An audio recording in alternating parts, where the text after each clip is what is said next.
This is Jamie Drummond for Good Food Revolution. I am here with two old friends who are joining us all the way from Italy. How are you today? Violante and Luca. Good, Jamie. Nice to see you again.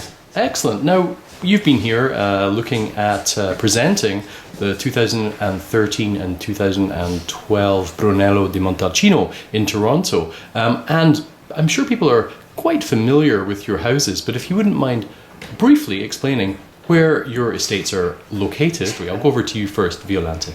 Yeah, we are in the northern part of Montalcino, so Casato Prime Donne is right here. So if you can look at the map, when I'm telling you that we are in the northern part, is because this is the number, and we really believe in this area. So all the vineyards are around the winery. So Casato Prime Donne winery and all the vineyards.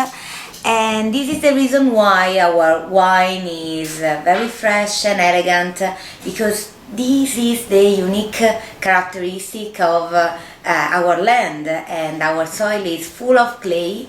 So this is the reason why, even if the last few summers were very hot, very warm, we could produce a very fresh and enjoyable Brunello that will be good now and even better in the future.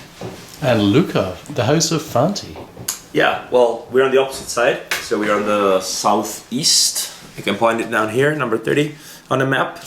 So that's the area of Castelnuovo dell'Abate. Castelnuovo dell'Abate is known for being the side of Montalcino where wines are normally the most balanced wines, as we have, like Violante said, the north, which is more about severe wines with sharper edges, wines to age for a longer time, and about elegance and freshness and floral notes. Yes. The west side, as we know, going toward the coast, has got more fruit and ripeness, as that's the warmest part of the land. And Castelnuovo dell'Abate, we have cold nights and warm days. We have the wind that breezes from the coast into the valley of Castelnuovo. So we can get to a good ripeness because of the warmth of the days, and we preserve acidity and freshness because of the cold nights. So that makes possible to for our wines to be enjoyable at every stage of their life. Excellent. Now, I'd be very interested to find out how the wines from those two vintages, the 2013 and the 2012 Reservas, were for you in your two very different locations within Montalcino. Yeah, I will let Violante go first.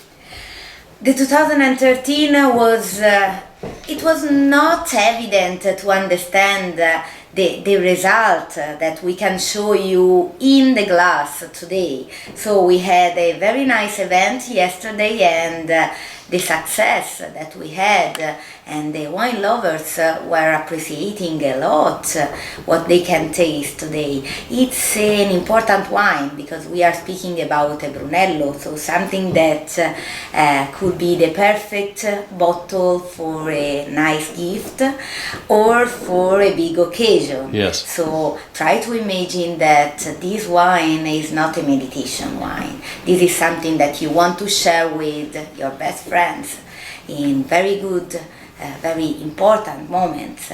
So this is a wine that has to be very nice now, especially during a meal, so with food.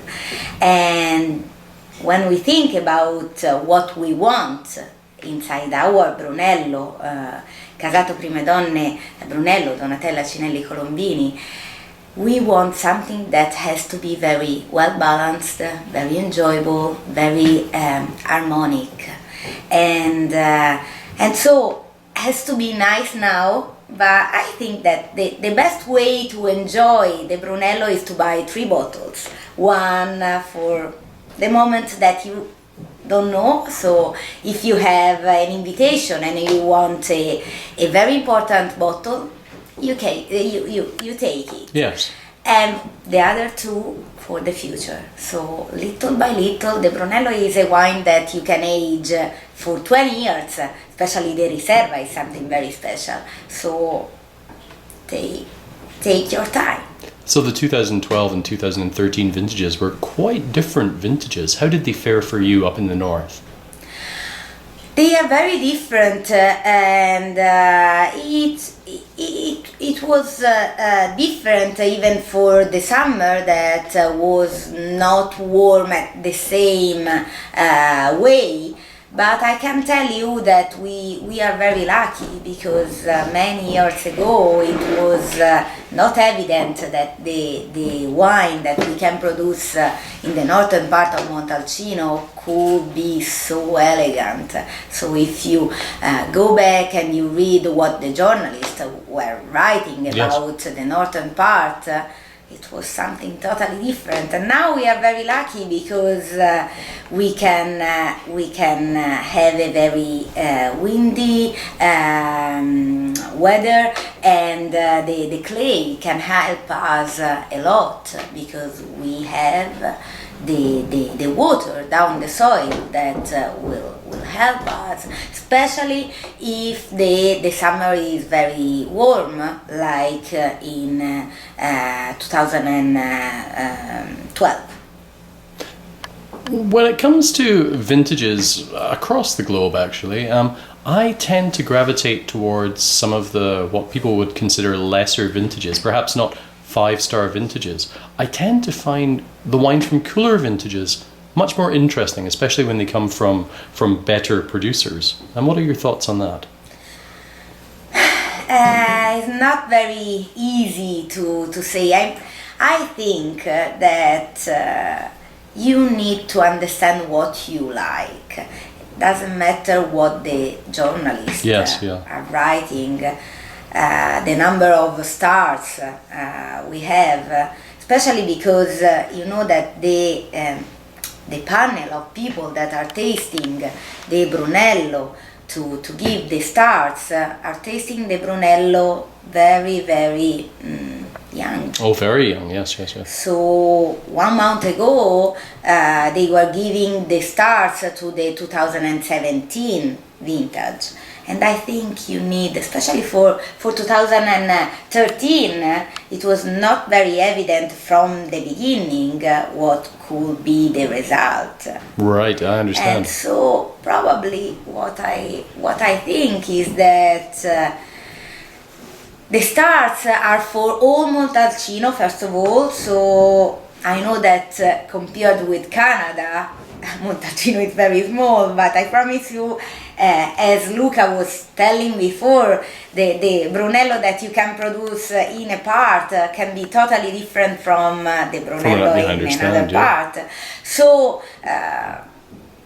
try to find what you like, what you prefer, and not...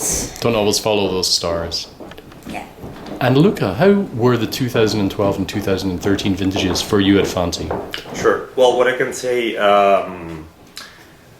2012, like Violante said, was a warmer year. So wines in Montalcino in general were more consistent in style and quality across the board from north to south. As in warm vintages, it's obviously ripening is easier, and so you may have more similarities from north to south. Vintages like 2013 are colder vintages, more classic, and so they show more differences. And if you taste the wines there from the north and the south and the west, you may see a lot of differences. That's when the style of the producer and the area where the wine is produced comes into the picture. As for Fanti, we have vineyards between 200 and 400 meters above the sea level in Castelnuovo dell'Abate. So we actually have benefits of cold vintages, I want to say. As like I said before, the temperatures during the day, even if it's a cold year, may be higher than the north side of Montalcino, for sure they are. So we do not have such a hard time waiting for the perfect ripeness that will come normally. So in vintages like 2013, the end of the ripening season was smooth, and we harvested by the end of September, but the fruit was really ripe and nice, and the seeds were ripe, so we got sweet tannins, we got that Castelnuovo dell'Abate touch in the wine. I understand. But the cold nights and the rainfalls in spring made it possible for us to focus on elegance as well. So elegance, finesse, well balanced by the ripeness of the fruit. So 2013 is an excellent vintage, especially from Castelnuovo dell'Abate, I want to say, if we look for balance, if we look for wines that we can actually age for a long time, waiting for the complexity to show, but also enjoying now if we like to stay on the primary and secondary notes. So in summation, you're saying that perhaps in a 5-star vintage, one of the warmer vintages, there is less you can pick up on the differences between the different houses, and maybe a little bit more consistency across the board. Yeah, that's what I'm saying. I mean, I had the chance to taste almost 100 of the 2013's Brunellos a couple of weeks ago in Montalcino for the Benvenuto Brunello event, and same I did the other years in the past. And vintages like 2013, vintages like 2008, 2006, you may see some more differences and ups and downs apparently. But vintages like 10 or 12, 12 especially being a warmer vintage, Yes, yeah. I've seen a lot more similarities and great quality across the board, obviously, but more ripe fruit. And the difference between the north and the south was not that evident as it is in a cold vintage. I think I'm just That's my take on it. Yes, yeah. I think I'm just fascinated by the differences between vintages, and that's why I really enjoy those cooler vintages, because they really do show how certain houses differentiate themselves from others because of either the house style or the geographical setup there. Yeah, I agree with you, and also I believe that we are talking about a single grape in a specific area, right? Yes, yeah. So the main goal for a producer, from my standpoint, is to respect the vintage, right? So we want the wine to reflect exactly what happened in that year. Yes. And like you just said, and that's correct, and I couldn't agree more.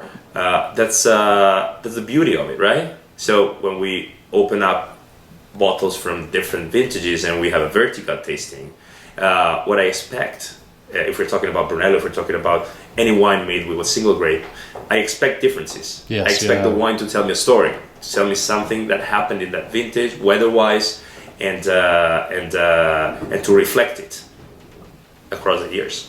I couldn't agree with you more. Violante and Luca, thank you very much for joining us today at Good Food Revolution. Thanks, Thank you Jimmy. very much. Bye for now. Nice seeing you.